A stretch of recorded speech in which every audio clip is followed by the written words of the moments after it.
I do have a question though. Out of the 4 men, who was your favorite? Who would Oh, you this is like stay such a with? question. I know. Sorry? If you had to choose, which one would you go with? What happens when a media personality and a sex therapist grab a mic? You get Spill the Tea, where the tea is hot, the truths are unfiltered, and things sometimes get downright steamy. From sex and relationships to life's messy, hilarious, and shocking realities. Will Nash and Maria Orrego aren't holding back. It's about to get deliciously messy. I guess this kind of works as like a part two. Definitely a part 2. Yes. So the last time we recorded together, I had watched the show, this phenomenon, Heated Rivalry, probably like twice. If I don't remember. Oh my god. Had I watched it twice when I talked to you last or no? I don't know, but have you actually seen it twice already? Yeah, I'm actually on my third viewing right now. Oh my god, I love this. Okay. So the thing is a little behind the scenes, and to be quite honest, I actually don't remember. The last episode is kind of like a blur because it was a couple weeks ago. You were a little on the fence. You were a little slow to jump on the HR bandwagon. I would even go as far as saying, correct me if I'm wrong, ahead of recording the episode. And then I went into full pitch mode and you were like, okay, shut up, Will. I will watch this. I will watch the show that will at least, every gay man and most straight women and even just everyone else outside of that has been talking about. And so where do we start? Where do we start with this? So what actually made you sit down and watch it? Because so many times like stuff, you see stuff in your feed, you see stuff in your For You page, and it's like the interest just isn't there, right? What pulled you in to wanting to go and sit down and spend 6 hours of your life watching this TV series? Okay, so yes, the hype train was real. I'm not great at joining hype trains when it comes to TV shows. Sports and big games, championships, stuff like that, 100%. I will totally just I'm such a bandwagoner. But when it comes to shows, I'm very skeptical about whether or not they're going to be good or not. And it is very hard for me to turn off my therapist brain watching shows sometimes. So that's kind of like the disclaimer as to why. What convinced me was how passionate you were about it, and the fact that you were so passionate about Schitt's Creek and then passionate about this. And I loved Schitt's Creek. I was like, okay, I feel like this is a good recommendation, so I will watch it. And I loved hearing the queer community talk about it in such a beautiful way. So I was curious. I was curious as to why this show made such a difference for so many people. And then yeah, I got sick and I was caught up on work and caught up on everything I needed to do. And I was just kind of sitting and I'm like, well, I may as well watch it then. And I binge watched the entire show. I think it took me 3 days, but for me, that's binging. That was a lot. No, it's true. And you mentioned one thing there off the top where it was like the whole Schitt's Creek thing, right? So I feel like the really only commonality between these two shows is Canadian queer stories that are being told, right? Yeah. But what I appreciate with both of those series, though we are focusing on a Heated Rivalry, is just that, right? With both of those shows, the commonality is that you're not getting stereotypical for what mainstream society thinks is a gay romance or a queer love story. So that's what I appreciate, and honestly fell for both of those shows in that way. So I mean, it's interesting. Like I feel like for me, what pulled me into this series, and again, I'm on my third watch, And you're reading the and I'll book. explain to you why I'm on my third watch, is because but what pulls you in, or what pulls a lot of us in, is the sex, is the steaminess, is the, I feel, even the resistance, which happens at the beginning of this show or Mhm. of this book. And it's like, what queer person, or even just any identity, can't relate to that topic of like feeling, passionate or lusty about someone or something, and either not being able to perform it or not letting go and letting those inhibitions run wild. And I mean, again, like if you haven't watched Heated Rivalry yet, if you are the last person on the planet to not have watched it, go watch it, then come back. But I think that although this takes place over 10 years, a reminder, this is over 10 years, there's so much obviously there's so much that, will get you a little flushed and warm, depending, I guess. But then there's also that sort of thing of like episodes 5 and 6. Like Yeah. that is, and you might not believe me if you're listening to this podcast right now, but truly it's episodes 5 and 6 as to why I have rewatched it, or as to why every time I get the Heated Rivalry edits on my Instagram, I will stop what I'm doing and watch it, like, because it really is the emotions of it all for me that kind of ties it all together. Like, because you liked it, right? Like, let's ask you did enjoy it? I did. I really did. I will say, yes, like at the beginning, I was like, oh my God, this is just like porn. Like we're just watching soft porn, well, mid-range porn at that point. But I did love it, and I will say I was incredibly impressed at the portrayal of queer sex. I like my partner didn't watch it with me. I ended up watching it on my own because he was at work and I was sick, and I was like, well, screw it, I'm not waiting for you, so I'm going to watch it by myself. And I watched it, and I think he just wants me to shut up about like how impressed I am at the queer sex in this, like in the series, because it's not portrayed that way. And my heart just kept thinking about that like 12, 13, 14-year-old boy that is like discovering his sexuality, and pornography doesn't really help.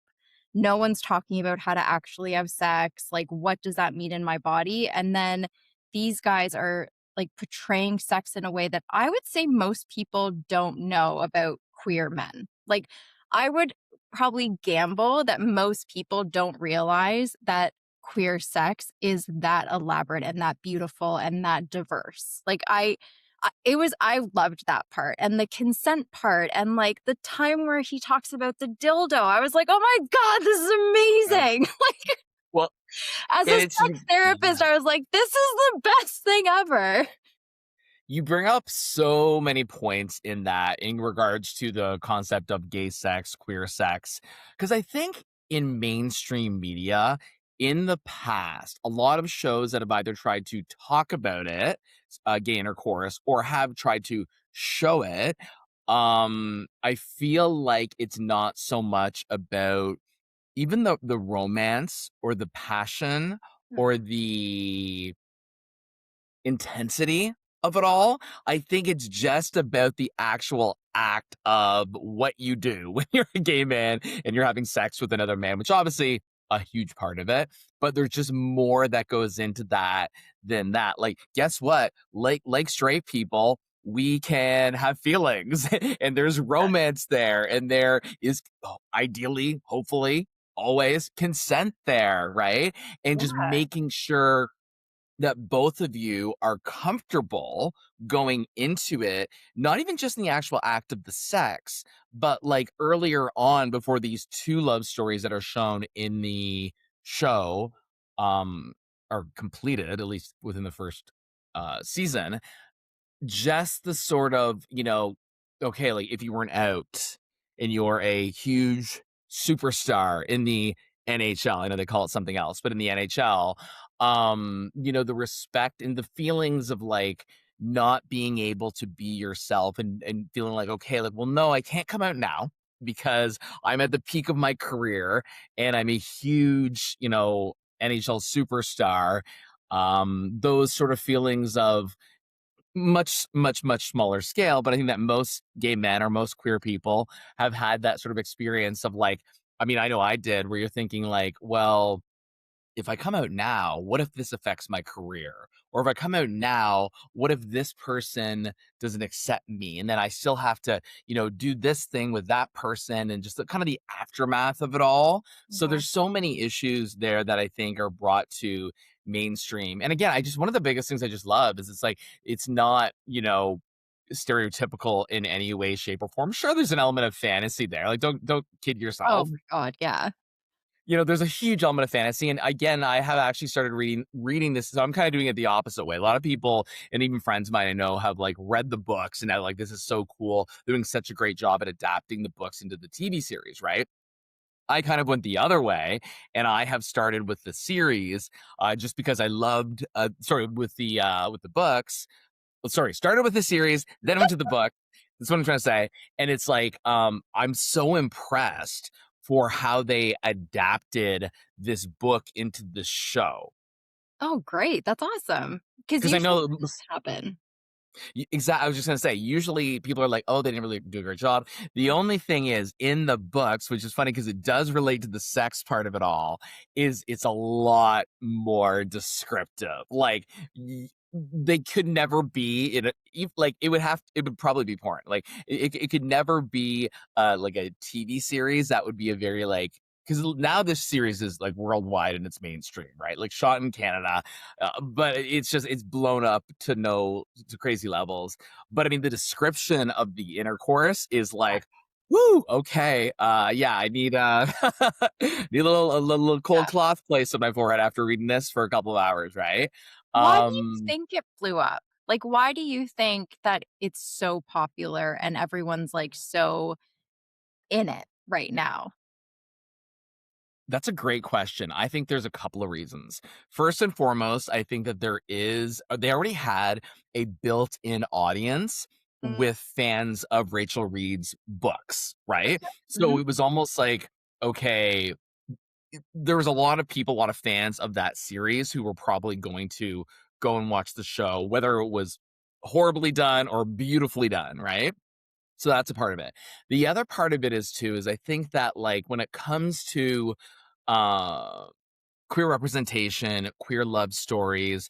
We've seen a lot of queer love stories on TV and on movies, right? Cool. There's been some really good ones, there's been some horrible ones, and there's been some mid ones, right? There Yeah. hasn't really been a lot on a mainstream level that have dealt with uh, sports, really masculinity, what that means, Sure. and even the NHL. And this topic has been brought up through specifically Scott Hunter, Francois, the actor who plays him in his interviews, kind of calling out the NHL a little bit here, saying, well, listen, like, don't be advertising our show during your game if you're going to also be like slashing the pride nights and allowing people to kind of not support the community in that way. Like, you can't support it when it's shiny and then not support it when things are in the trenches, right? So I think that like that's a part of it as well too. And I think that like I think honestly, even online has really created a big buzz about it. Like, I do remember I hadn't read any of the books, I hadn't seen the show, and my friend was telling me how obsessed he was with these books, and he powered through a bunch of them like last year alone. He set himself this little reading challenge, and I was like, okay, like, but it really was the show and the nonstop talk of it that I think has hooked people in.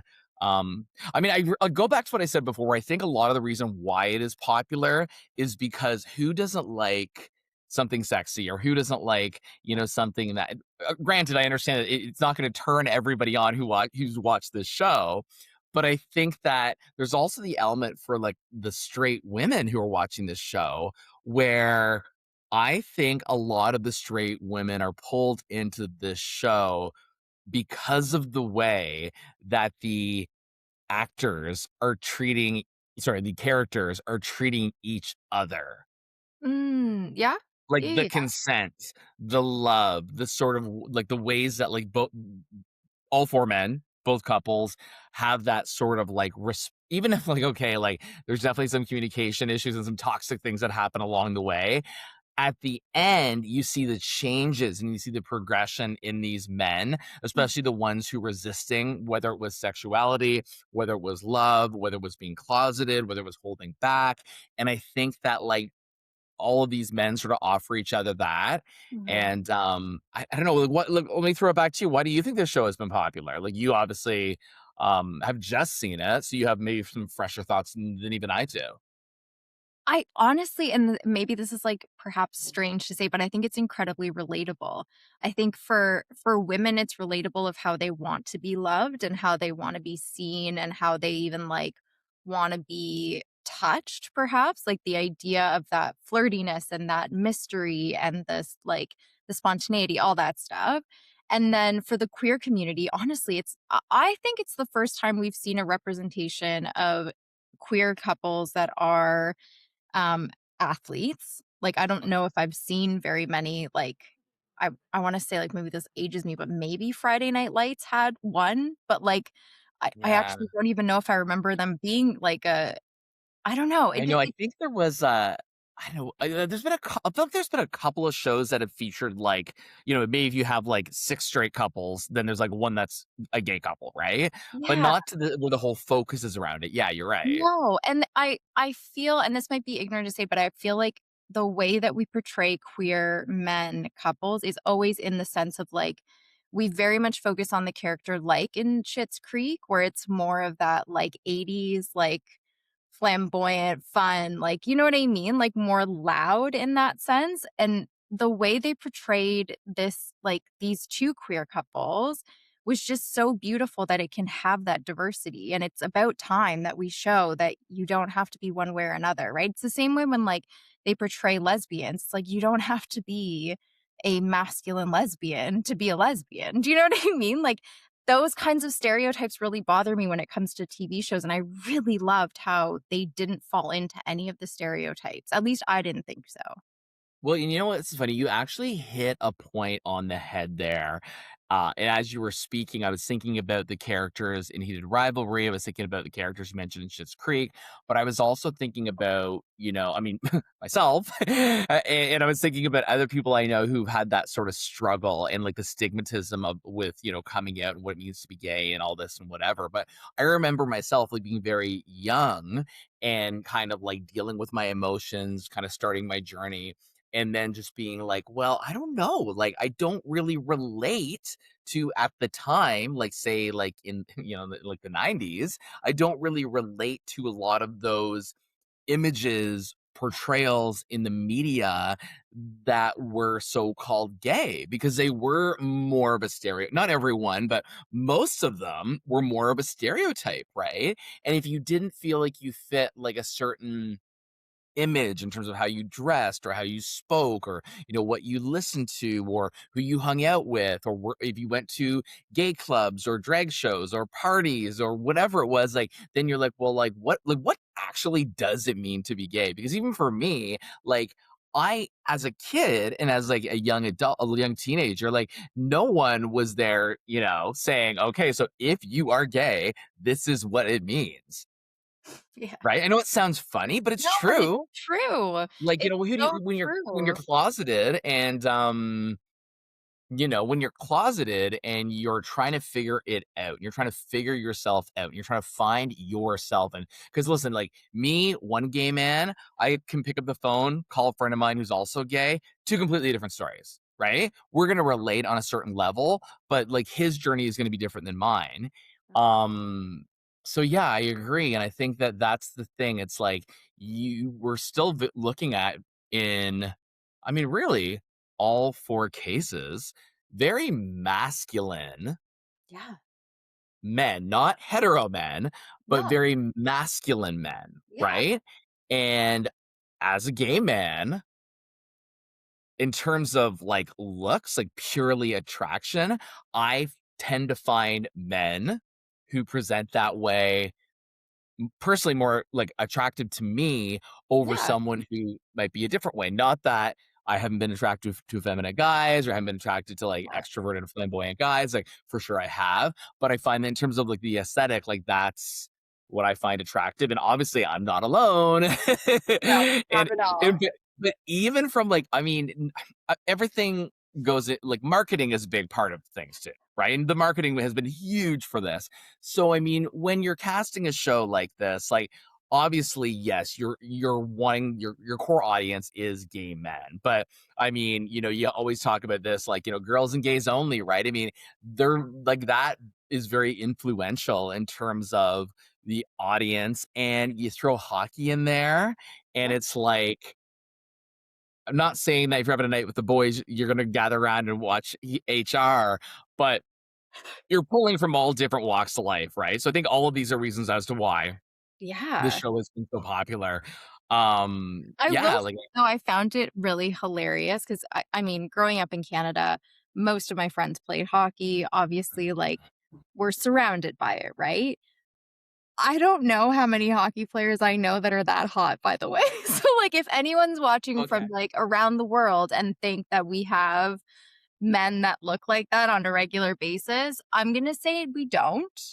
At You least know what, not. Maria? This is good. This is good news because, well, good information because here I am, like, scouting out the local arenas trying to find a boyfriend, and you're telling me, I'm not going to find Ilya Rozanov. I'm not going to find Scott Hunter. I mean, not in the arenas I've been at, and I grew up in a town that, like, hockey was the thing. Like, every Friday night we went, even, like, from Yeah. elementary school until high school, like, we went and we cheered on our team, like, the whole thing. Like, I can say I grew up in a hockey town.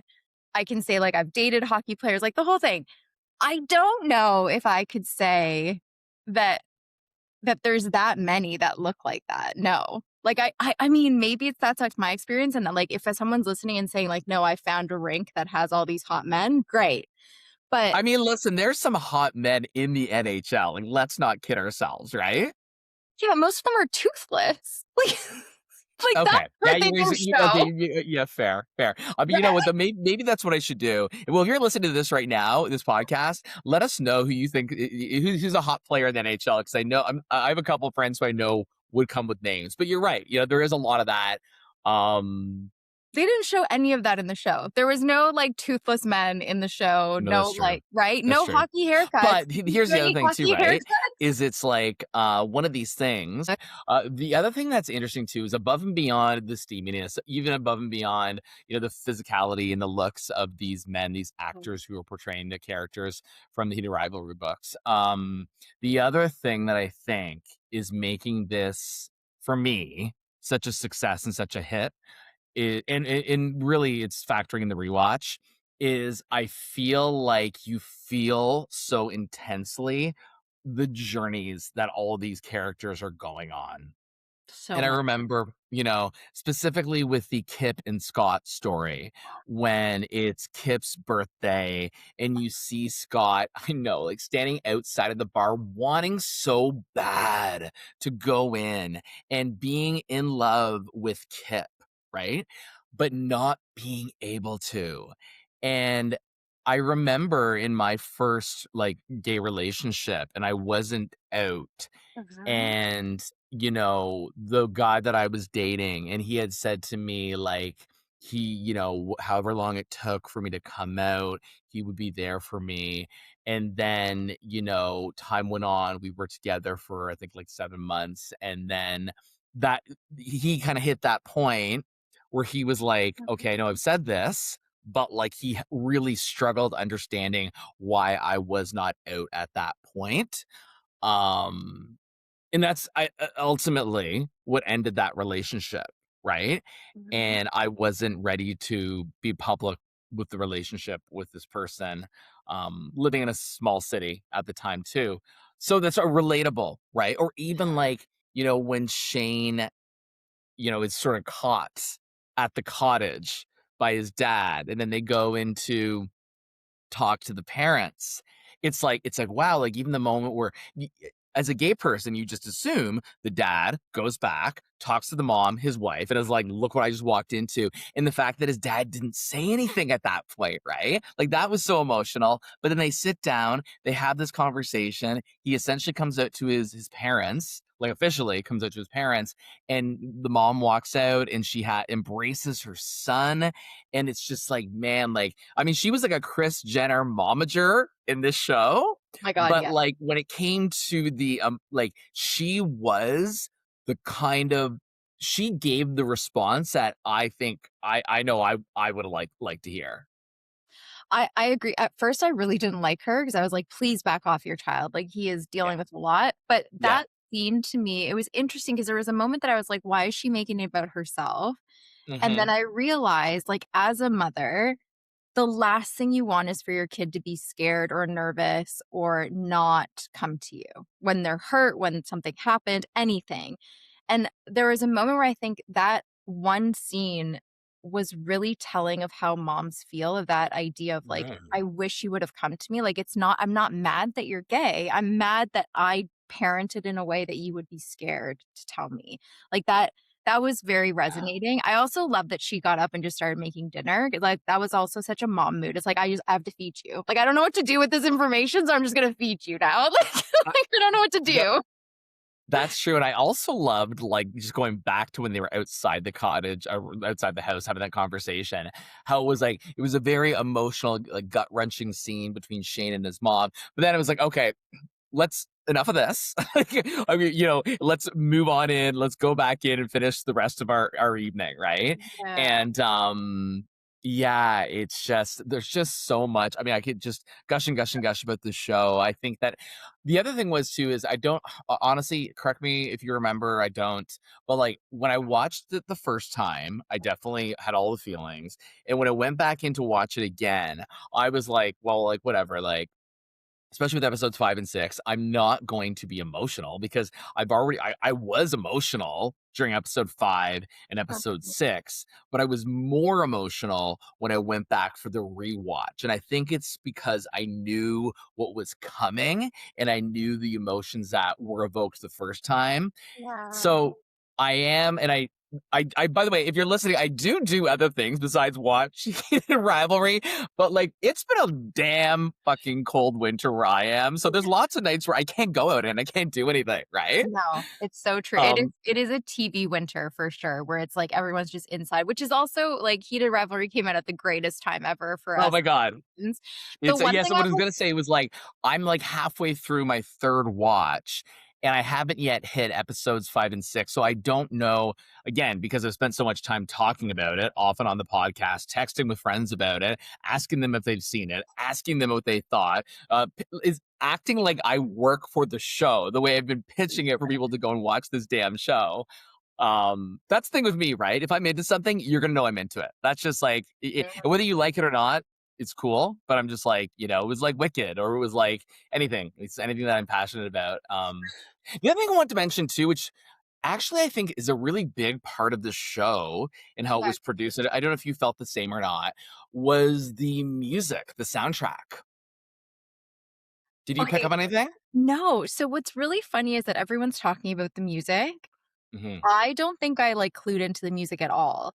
Again, I think I was so enthralled with the accuracy and the beauty of how they depicted the relationships, and I was Yeah. just so excited for the fact that people were getting a real taste of what the queer community goes through, that the Yeah. rest of it just didn't mean anything. No, I don't remember much of the music. I will say, though, one of the things that fully stood out to me was how incredible the female characters, the friends were, especially Oh, the girl that yes. dated Shane. Like, I was just again, like, I was screaming by myself at home of, like, just how beautiful those relationships were and how amazing these female allies were, enough to, like, "Don't worry, I got your back. Don't worry, I know this is the feeling. Like, I'm not offended. I'm not hurt. This isn't about me."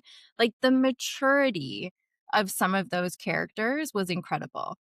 It's such an interesting conversation too, because ahead of watching that episode, I want to say it was episode number 4, the one that you're talking about with when he was trying to date this, actress, right? Yeah. Again, just the whole like experience of that, just being a gay man or being a bisexual man, if you are defining that way. Trying to make sure that you've almost like exhausted every that feeling of like okay well like I'm gonna exhaust every option before I realize or say out loud that I'm not interested in having a relationship with a woman or I cannot have a relationship with a woman in that way, right? So, like, feeling those things of, like, having to have that conversation with her, and I actually was told that that episode was gonna be emotional.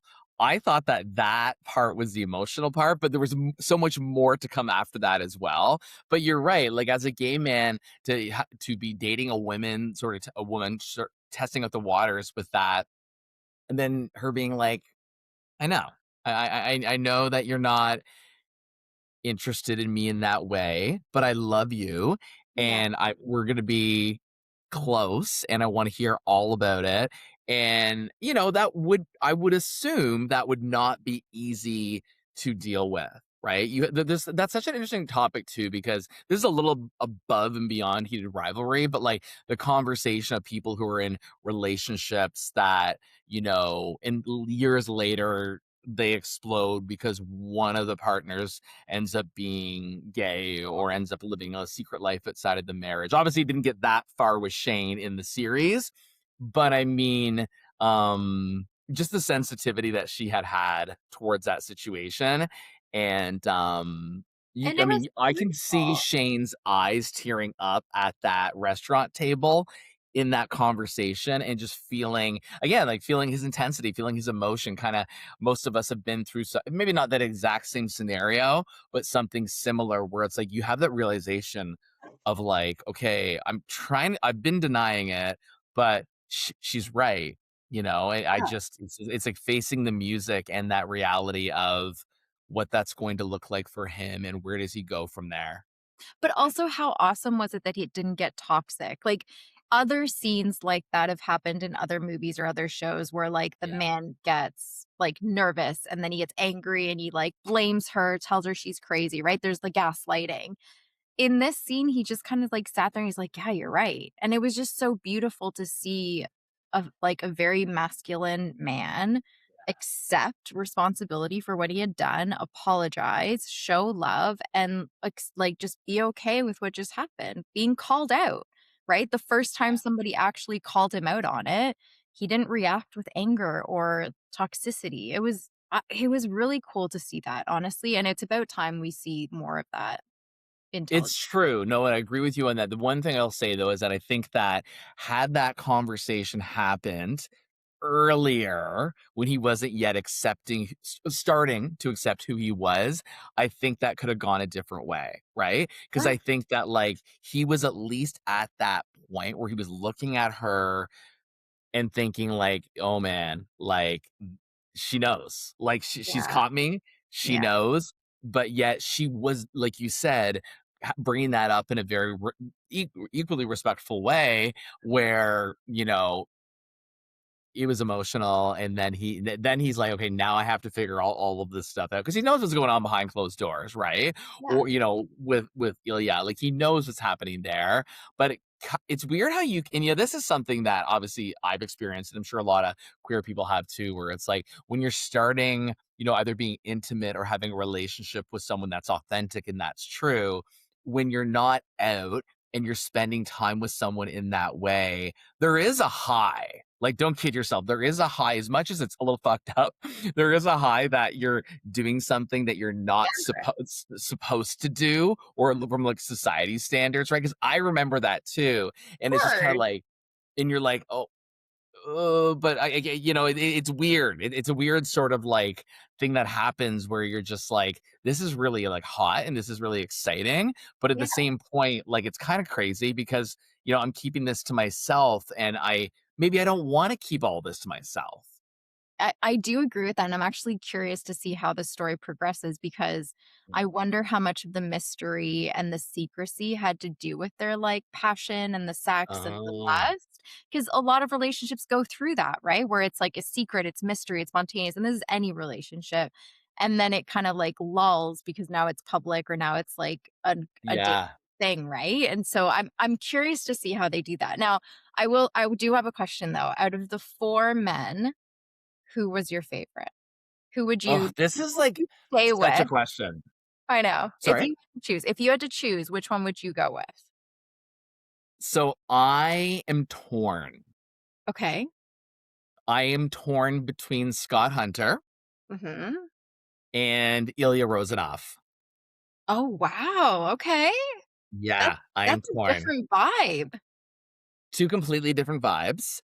Um, I mean, Scott Hunter is just like sexy. Like he's just, I mean, he's sexy. Like you've seen, his Under Armour outfit on. I'm like, try it on me, right? Come on, right? We're talking purely physical here.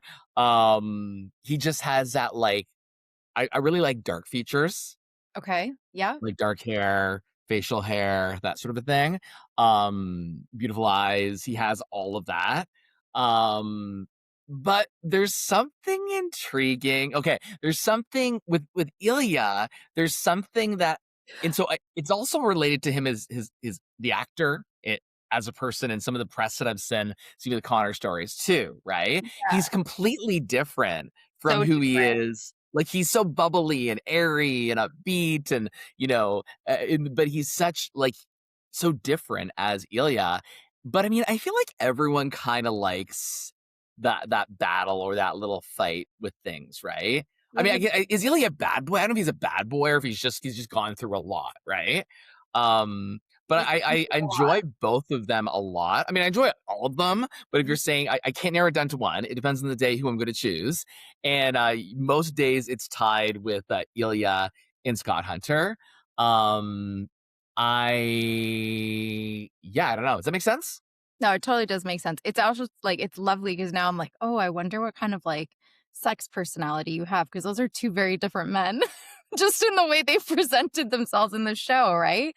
They have I very know they are, but it's like, personalities. it's like, so that's the thing too, is like, it's not just the characters, Right. it's also like the actors. So for instance, like I Uh, talked about Connor's story, but then talking about the actor Francois, I can never pronounce his like last name, but he's kind of he's calling things out in his interviews about, again, like the NHL, and he's being very direct. And like I saw him on Andy Cohen, like Watch What Happens Live, and Andy Cohen's always trying to get like the tea, right? And he's just like, so like, are you single? And he's like, that's none of your fucking business. Oh, I didn't see that. That's amazing. Yeah, and it was just like the way that he said it was, I was like, okay, you are just absolutely on fire, right? So when they Um, start filming season 2 in Hamilton, are you just gonna come stay in Hamilton and just, like, Do circle the you have block? if you have a couch, I'll just, like, crash it because, I mean, yeah, like, that's just Oh my god, I imagine. know, so I don't know, it's like, do you have a favorite out of the 4 guys? Like, do you want I would say that the most, like, personality-wise, definitely Scott Hunter. I think that would be, like, the one I'd be most attracted to. My younger self probably would have been attracted to Ilya, and I've healed a lot since then. So, Yeah. I no longer love that. Yeah, I think so, but, like, wanting to be friends, I would love to be friends with Kip. Like, he's just so cool. I just love his personality. I just find No, I him know, I mean, he's a short king, but he's yeah, very sweet, and I mean, yeah. abs for days, right? And, like, he's just, you're talking, like, purely physical. The one thing I found too is in talking with a lot of my other female friends is I have found a lot of women, not all women, but a lot of them have been gravitating towards Shane, and because of it's the sensitivity that he Oh, yeah. offers, why a Yeah. lot of, like, as has been explained to me, why a lot of women are attracted to Shane, especially as the show goes on, right? Yeah. You're not feeling Shane? You're not a Hollander fan? No, but no. I mean, I think he's great. I think he's a great character, and I love him as a character. Do I find him attractive? No. And Yeah. I don't find his personality attractive either. I don't Oh, interesting. know. I no. I like You more like yeah, you just think he'd be a lot of work as a partner. I feel like I'd go into therapy mode, like, I'd be wanting to, like, fix him the whole time, you know? Like, I don't yeah, no, I don't think that would be no. Also, how old are these humans? Because they look like they're 12. Well, off the top of my head, I mean, I know I just sound like this crazy stalker, but, um, Scott Hunter, like well, in real life is 40. And I Okay. know that Connor Story, aka Ilya Roznov, is 25. So I actually just saw this photo today because again, just constantly obsessed. Yeah, chronically online more now because of Heated Rivalries. If I wasn't on there enough, there was a photo. There's been a couple times where those two have been seen with each other, Ooh. but it's like people are just being stupid. Like, oh, how can like they be hanging out together? Like this guy's 25, he's 40. So what? It's not like he's under 18. You know what I mean? Like it's like they're getting. It's like I mean, hey, I would not. I that would be great if they did get together, but And how many 40-year-old men are with 25-year-old women? Like, what the hell? That's ridiculous. well, You see, can again, you're bringing up like another thing, right? Where it's like people almost act like they have like a hold on these people because of that. But yeah, it's weird. the biggest problem is though is that we have to probably wait so long until we're getting season 2. I'm surprised there's gonna be a season 2, to be honest. I don't know how they're gonna continue it. I get, like, there's obviously more story, but from, like, a hype perspective, I'd just leave it with the win. Like, like, that's it. The 'Cause thing you is, know so I that feel like with that season first, like, it's a mini series, right? Like, it's only yeah, 6, or yeah, what do they call it? Like, not a mini series or mini episodes or whatever it is. There's only 6 episodes. I think that I feel like it's truly just begun. And even the way that they ended that final episode where, like, for what, like 2 minutes, you're watching them drive off sort of into the sunset. yeah, And now that they've kind of had all these big reveals and everything is sort of like out there, and then even with, Kip and Scott, right? That big moment at the end of the game, that had happened where he won and brought him down to yeah. the ice, and just kind of like boom, boom, boom, like your heart's just pounding like a mile a minute. I mean, I'm cheer like now I'm just loving all of the attention that these actors are getting. I love that it's a Canadian production. I Yeah, love that they're all very different in how they're like having these interviews or putting that content out there. Um, it's pretty awesome. It is yeah. pretty great. The one that I loved was seeing, and I think I told you this, I love seeing our prime minister with Shane's the actor that plays Shane, I don't remember his name.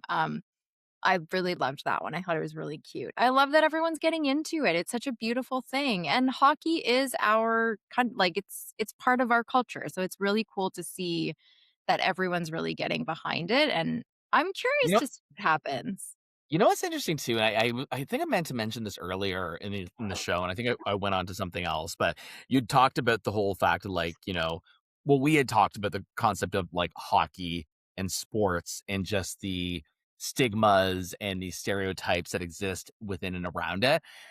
I mean, listen, like all jokes aside, I was never great at sports or, gym or all of those things. And I think that a lot, well, I can speak for myself when I say a lot, like gay men, some gay men, myself included, have a very like weird, um, I don't, maybe trauma or like Mhm. history Mhm, of organized sports mhm. and where that plays into how masculine you're identified in, how it makes you feel, Yeah, whether you're like in the change room or whether you're on the ice or you're on the diamond. yeah, So that's interesting too, because I yeah. do remember being young in school and that feeling of being picked last, how that made you feel. And because there's that sense of inadequacy there, right? Because like sports is especially with men and women, but like men early on are sort of like taught to be like it's so defining of you as a person, right? Yeah. So that's something else I thought I was thinking of those moments too, and it's nice to see people represented in something that's not typically thought of as skills that every gay man possesses. It's You know where I'm going with this, right? For sure, I agree, because it's also, like, the locker room, the things that they talk about, what you like, the way that maybe coaches treat you, the conversations that happen, right, about sex, women, whatever it is, right? And if you don't represent that way, then it would be very difficult, right? It would be And, very and let's, I mean, how many times, if you're listening to this right now and you are an athlete or you're on an organized team, have people been called fruity, gay, a fairy, an Yeah, F slur, yeah, all of the above and many more because they were not good in that world and in that environment, yeah, right?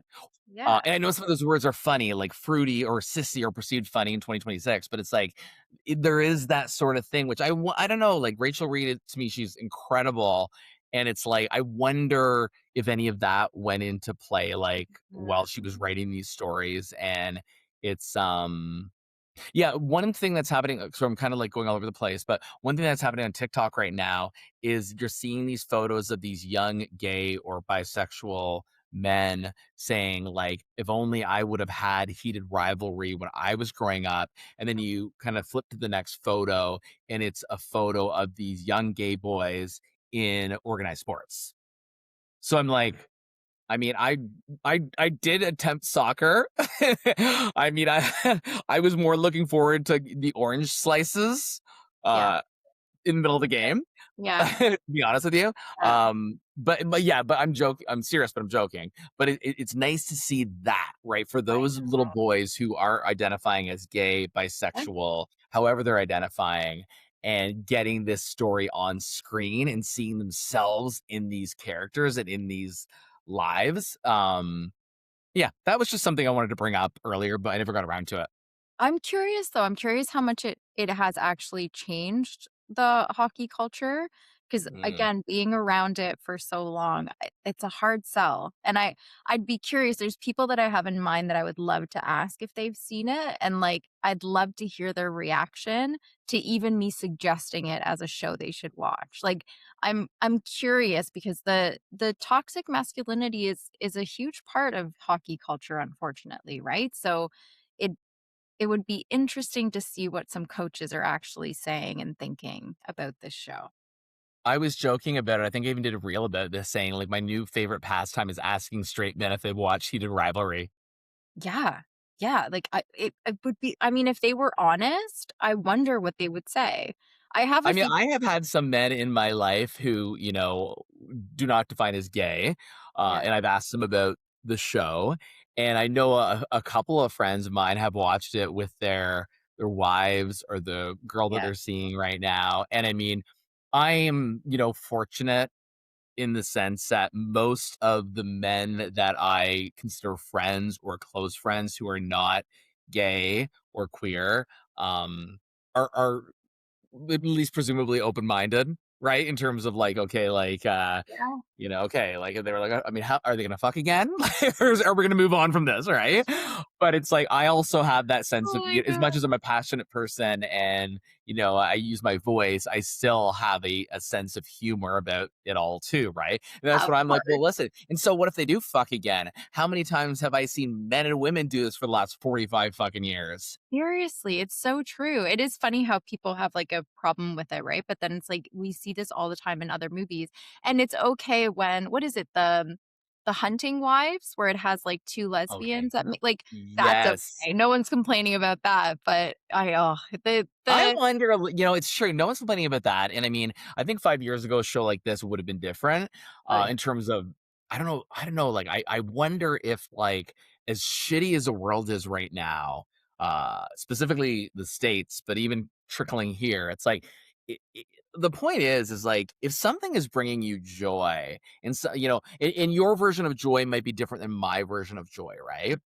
Just let people enjoy it because I think that like at the end of the day when you go home from work you want to zone out a little bit and it's making you feel things hopefully in all the right ways. Yeah, um and it's it's like giving that's why hope. yeah, I don't know, that's I think it's something giving to be people noted. I think that's what it is. It's giving people hope that there is good still out there. Like, I mean, I always say this to like, and you were in theater. Theater is supposed to give you that time to think and to give you hope and kind of like break down the stereotypes, right? Or the social constructs. This show did that. And I think it's wonderful. It's wonderful that people are actually excited. They're happy about it. There's great conversation. There's like spiciness happening again. Like Yeah.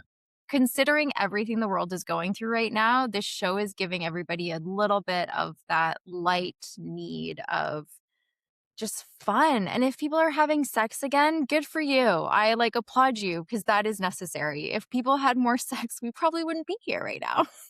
As a You know what? That's very true. And the other thing that's funny with this too is that like I don't know where I would be. And not just necessarily Heated Rivalry, but I don't know where I would be if we didn't have, whether it's a TV show, Mhm, music, movie, a book, mhm, physical art. Like if we didn't have art, a mhm. creativity in the world, which maybe that's something completely different, but it's like I don't know honestly how well I would be doing Yeah, and how I would have gotten this far, like, even in life, because I feel like it really is like it's a form of therapy in a sense, right? I'm not saying sit in front of your TV for 12 hours every night, but just like if you give yourself those little nuggets of entertainment, and that's why I think I'll say it's related because it's also Canadian. Like last week, we just found out, which completely caught me off guard, the loss of Catherine O'Hara,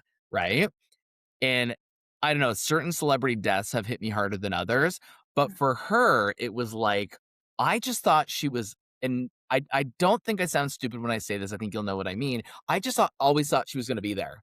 Yeah. No, I did too. That one hit me hard when I read it. I thought it was one of those um joke ones where it's just like, what is going Yeah. on? And then that one hurt. That one really did hurt.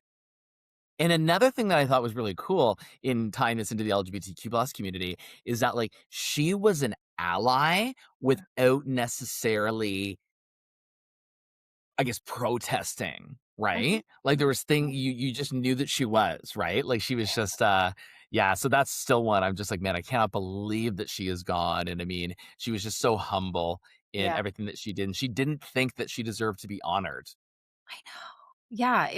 Yeah, her story, her legacy definitely I think will play out and it's showing cuz I don't know if you've noticed that it's been now like longer than a day and it's still something people are talking about. It's still people are posting, people are showing pictures, like news outlets are still showing like her stuff. Usually we get what, like 24 hours, I 48 know. with someone that like passes away, you can tell that she really made a huge difference in people's lives. Like I think that one, I think very much surprised a lot of people. I can't now, and I'm almost drawing a blank. I remember on Friday afternoon, I don't know if I saw it or somebody sent it to me. I actually forget what it was, but it was almost like, is this for real? It was almost like that episode of Schitt's Creek where she was like dead on the Yeah, internet and it was yeah. a death hoax. I know. It's funny because my partner and I both saw it, and neither of us Yeah. wanted to tell each other because we were like, we Mm. didn't want to like ruin each other's day. So like we both kept it. And then at night when we were connecting or chatting, I was like, "Hey, did you hear?" He's like, "Did you hear?" And we didn't even say the name because we had You, just you finished couldn't say watching. it. Like, yeah, and he was like, "I didn't want to tell you because I didn't want you to be sad." Like I didn't want to tell you because I didn't want you to be sad. Like it was Well, such a it was and yeah, that was you just finished the series. You've yeah, just finished watching all of her all of no. her work, right? I know. I feel like it's yeah, I mean, not to go on about, I know I'm kind of off topic now, but it's also, I saw in my sort of scrolling on TikTok when she had given the eulogy many years ago about John Candy when he passed. Oh yeah. So, Oh. fun fact, my dad went to high school with John Candy. Oh my god, are you serious? That's Yeah. hilarious. I Yeah, love that. little side note, my dad went Little to high school side in notes. Scarborough. Our Uh, our heated rivalry episode has now gone everywhere. Back it went from like, Shane and Ilya to Catherine O'Hara to to John John Candy. All Candy. I know, but I mean, I loved John Candy, right? John Oh Candy my was god. amazing. But anyways, I don't know what else to say about Heated Rivalry. All that I know is that I'm going to finish watching my third viewing of it Amazing. probably this week, and I'll let you know if I cry again. at Heated Please Rivalry. do. Please do. I would love to know if you cry again. That is amazing. Well, I do appreciate I will end this episode by saying thank you for making me watch it. I appreciate it because I will say this is one of the shows that I fully appreciate as a human and fully appreciate as a sex therapist. This show did make my life better. So I will say that. I'm so glad that you took my um heavy Coercion? pitch force of my enforcement into watching Heated Rivalry, which again, no, I get no kickback. I'm just like sharing things that I love, right? No one Exactly. is paying me from No. Crave to talk about Heated Rivalry. I'm just sharing this because I loved it so much. I'm Amazing. glad that you loved it as well. And I'm glad that you appreciated it from even just your professional stance of how they were sharing those stories. And hey, if you're watching this, listening to this podcast right now, I would love to know your thoughts on Heated Rivalry. What did you like? What did you love? What didn't you like? You can always let us know that too. And as always, the one thing I want to say too is before we officially wrap it up is we are coming up to our anniversary show of 1 year, making it through a year of podcast episodes consistently. So that's coming up next, which I'm super excited to do that episode too. Yes, we need cake. I want cake. We need cake, we need streamers, we need pinatas, we need pizza, we need all the wonderful Love things. it. We have to start party planning Oh my with god, that. that'd be great. And Yeah. So if you have any thoughts, you want to send any thoughts about our show, our podcast last year, feel free to do so. Of course, you can follow us at the Spilled the Tea Pod on socials, subscribe, rate us 5 stars so that you get notified every time we drop an episode. Thanks for watching Heated Rivalry, Maria. You're welcome. My pleasure. And that's the tea. And that's a wrap on this episode of Spill the Tea. Got a burning question or a scandalous scenario? Slide into our DMs. We're ready to spill it all and maybe stir things up a little. Follow us at the Spill the Tea Pod, at Will Nash on Air, and at Sex Off the Pedestal.